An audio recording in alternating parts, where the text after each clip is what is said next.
पीठ पीछे बात करने वाली बहू। अरे पीठ पीछे बात करना तो आम बात है, लेकिन इतनी यार मेरी सास को तो जब देखो तब खाना चाहिए। देखती नहीं है कि मैं क्या कर रही हूँ। बस बहू प्लेट लगा दे, बहू रोटी बना दे। अरे पता हुआ क्या हुआ कल? तो ये है रीटा। इनको दुनिया के हर गम ने घेरा है। इनके अनुसार यही तो है जिनसे ये कायनात चल रही है, और यही है जिनके पास जीवन का सारा दुख है। अरे यार तुम लोग मेरे घर आओ ना, मैं पार्टी करती हूँ। बोलो कौन कौन क्या क्या खाएगा? यार कुछ हल्का सा स्नैक्स ही बना लेना। यार मेरे लिए तो कुछ हेल्दी ही रखना। वैसे भी ना तेरे घर तेरी सास के बारे में सुन कर ना बहुत डर लगता है। बस अब क्या था, किसी ने रीटा की दुखती रग पकड़ ली वाली बात हो गई। ना पूछ मेरी बहन, मेरी सास ने तो स्यापा ही पा रखा है।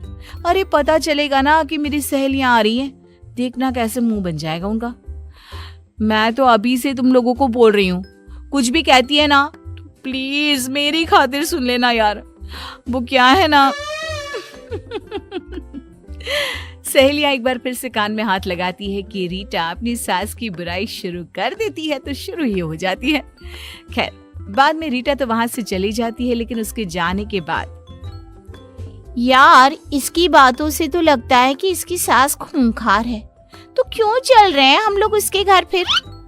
अरे यार क्या करे, बहुत दिनों से बुला रही है। सास ने कुछ कहा तो मैं तो उल्टा करारा जवाब दे दूंगी। चलो अब बोल दिया है तो जाना तो पड़ेगा ना। दोनों सहेलियां अगले दिन रीटा के घर जाते हैं, जहां रीटा दिखाई नहीं देती। अरे तुम दोनों स्नेहा और पारुल हो ना? लग रहा है सास है। हे भगवान, ये रीटा बिना किसके हवाले करके कहाँ चली गई? जी आंटी नमस्ते। अरे जीती रहो। बच्चे को नहीं ले आई? अरे उन्हें भी ले आना चाहिए था ना। बैठो मैं पानी लाती हूँ, रीटा आ ही रही होगी। सास दोनों के लिए पानी, शरबत और मीठा लेकर आती है।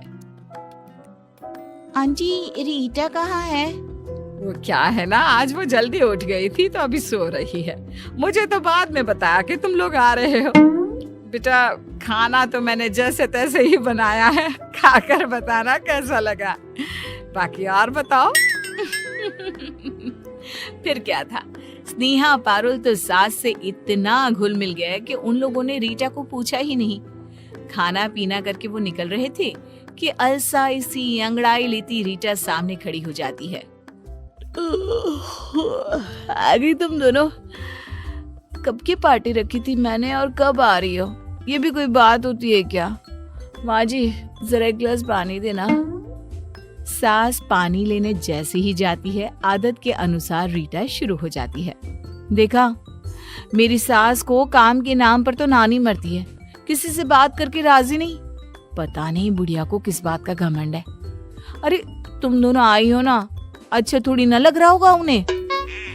अच्छा तुम्हें कैसे पता? और तुम थी कहाँ? अरे इन्होंने काम दे रखा था ना, तो वही कर रही थी कमरे में। न जाने कहाँ से साड़ी ले आई है, उसी की सिलाई के लिए कपड़ा दिया था। कमरे में बैठ के अभी तक इन्हीं की साड़ी तैयार कर रही थी। तभी सास आ जाती है, बहू को पानी का ग्लास देती है और फिर अच्छा बच्चों बातें करो, कुछ चाहिए तो बता देना। मैं जरा ये साड़ी लाई थी तो वो तैयार कर लेती हूँ। बहू तेरी साड़ी जो तुम मुझे दे गई थी ना, वो तैयार हो गई है, तो कमरे से लेकर जाना। सास की जाती ही, चल पारुल चलते हैं। अरे क्यों, रुको ना, एक तो देर से आए हो, ऊपर से बिना कुछ खाए जा रहे हो। पता है क्या क्या बनाया है मैंने? हम लोगों को पता है कि क्या क्या बना है और कैसा किससे बनाया है, लेकिन तू ना अब रहने दे रीटा। ये बोलकर दोनों चली जाती हैं। रीटा को समझ में ही नहीं आता कि क्या हो गया। खैर दिन बीतते हैं। फिर एक रोज रीटा की सहेली ऑफिस में बात कर रही थी। यार क्या बताऊं, मेरा पति ना मेरी तरफ ध्यान ही नहीं देता। बस खाना खाना, ऑफिस जाना और सो जाना। ना कहीं घूमता है ना फिरता है। अरे कभी दो बोल भी प्यार की नहीं बोलता। रीटा देखती है कि सारे लोग उसकी बात सुन रहे थे। वो समझ जाती है कि लोगों की सिंपैथी सास के नाम पर नहीं पर पति के नाम पर जरूर मिलेगी। वो भी लोगों से बात करना शुरू कर देती है। एक दिन वो जानबूझकर मुंह लटकाकर बैठ जाती है। अरे क्या हो गया रीटा, सब ठीक है ना? सब ठीक। लोगों का ध्यान अपनी ओर करने के लिए रीटा को जो चाहिए था वो मिल रहा था। फिर क्या बताऊं, मेरी तो जिंदगी से सारी उमंगे तरंगे ही खत्म हो गई हैं। अरे क्या हो गया? तभी वहाँ स्नेहा आ जाती है। क्या सास की फिर कोई बात है? अब तो रहने दे रीटा। सास की नहीं पति की है। पर चल छोड़, तुम लोगों को तो लगता है ना कि मैं ऐसे ही बोलती रहती हूँ। तभी एक नया लड़का जिसने अभी अभी ऑफिस ज्वाइन किया था वो रीटा के पास आता है। क्या बात है रीटा, हम लोगों से शेयर कर सकती हो? अरे भाई, हम भी फैमिली से कम थोड़ी ना है। ऑफिस में कितना समय हम साथ में रहते हैं। रीटा भी, जो कि सिर्फ पति की बुराई कर लोगों से सिंपैथी लेना चाहती थी। क्या बोलूं, मेरे पति तो सिर्फ मेरे पैसे से प्यार करते हैं। स्नेहा, जो कि पहले से ही रीटा को समझती थी। कौन से पैसे? तेरे पास पैसे कहाँ से आ गए? अरे यही जो मैं कमाती हूँ। कहते हैं सारे पैसे मुझे दिया कर, नहीं देती हूँ तो मारते भी है। अभी कल ही की बात है। अब क्या था, रीटा को एक नया टॉपिक मिल गया, पति। वाह क्या बात है, पति की थोड़ी सी बुराई और देखो कैसे लोगों का जमावड़ा मेरे आसपास लगा रहता है। लेकिन उसे ये नहीं पता था कि लोग उसके पास क्यों आते हैं। अरे पति से परेशान हो तो हमें बताओ, हम बात करते हैं। और तुम्हारे जैसी बीवी हमारी हो ना तो भाई।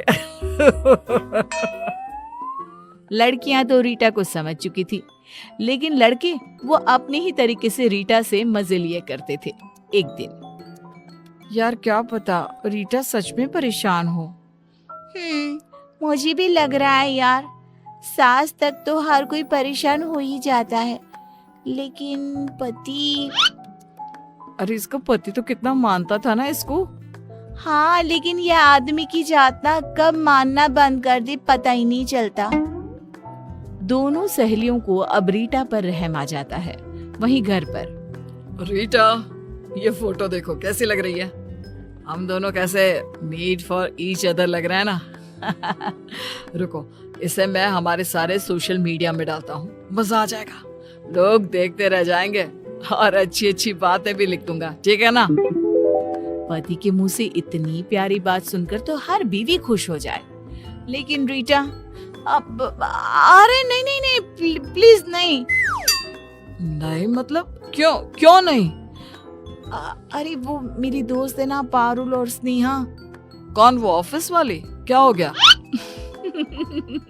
बस रीटा के अंदर का जो टैलेंट था ना, लोगों की बुराई करने वाला, वो जाग जाता है।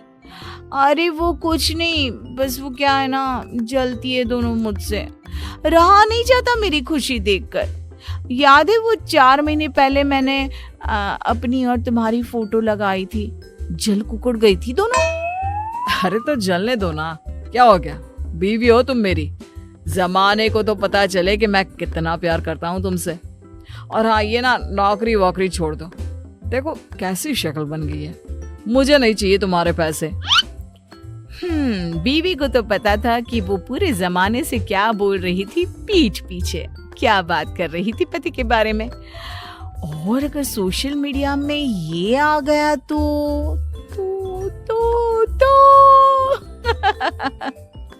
अगले दिन, हे भगवान, न जाने क्यों चक्कर आ रहा है। अरे रहने दो ना, क्यों कर रही हो ये 2 टके की नौकरी? खुद को क्यों गला रही हो रीटा तुम?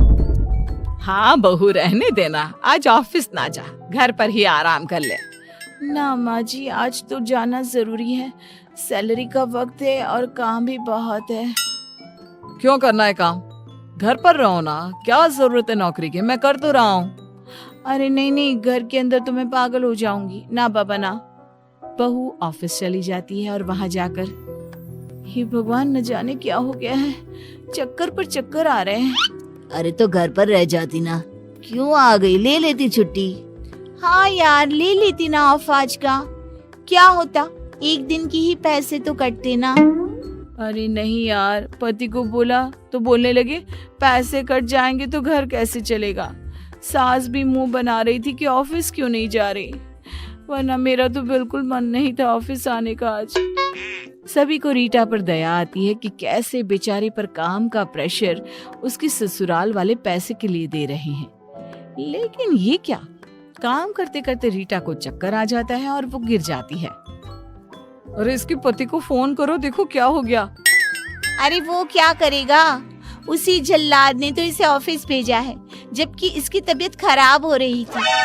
फिर भी पति को फोन किया जाता है और पति आ जाता है। क्या हो गया मेरी रीटा को? शुरू हो गया नाटक इसका। मैंने कहा था मत जाओ ऑफिस, मैं इसका रिजाइन दे रहा हूँ। कहाँ है HR? रीटा अब यहाँ काम नहीं करेगी। सभी पति की इस बात से हैरान हो जाते हैं। ये क्या हो गया, रीटा तो कुछ और कहती थी। मेरी बीवी को परेशान कर रखा है, वो बेचारी कितना काम करती है। मेरी तो माँ भी नहीं चाहती कि बहू ऑफिस में काम करे। खैर, आज से मेरी बीवी से मिलना हो तो इज्जत से घर आ जाना। नमस्ते बोलकर पति रीटा को लेकर चला जाता है। पीछे से ऑफिस वाले सोचते रह जाते हैं कि भाई, पीठ पीछे बात करने की भी हद होती है।